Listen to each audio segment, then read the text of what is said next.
இந்த ட்ரெக்கேனா பிளான்ட்டோட கட்டிங் வந்து ஹஸ்பண்டோட அண்ணா வீட்ல தான் எடுத்துட்டு வந்திருந்தேன். வந்ததுமே வந்து தண்ணியில போட்டு வச்சுட்டேன். மார்னிங் கொஞ்ச நேரம் சன்லைட்ல ட்ரை பண்ண விட்டுட்டு அன்ஈவனா அந்த ஸ்டெம் வந்து கட் பண்ணி எடுத்து போட்டுட்டேன். லீஃப் வந்து அதிகமா இருந்துச்சு. லீஃப் எல்லாமே கட் பண்ணி போட்டேன். எட்ஜஸ்ல இருந்து லீஃபை மட்டும் கொஞ்சமா வச்சுட்டு எல்லா லீஃபையுமே கட் பண்ணி போட்டுட்டேன். இது வளைவா இருந்ததுனால வந்து ரெண்டா கட் பண்ணி வைக்கலாம்னு சொல்லிட்டு தான் பிளான் பண்ணியிருந்தேன். ரெண்டா கட் பண்ணா வளருமா வளராதான்னு சொல்லிட்டு ஆசிலேஷனாவே இருந்துச்சு.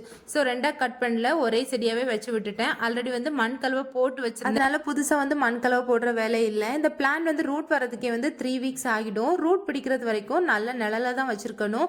பிளான்ட் வந்து வளைவா இருந்தனால அப்படியே வந்து வளைவாவே வச்சுட்டேன்.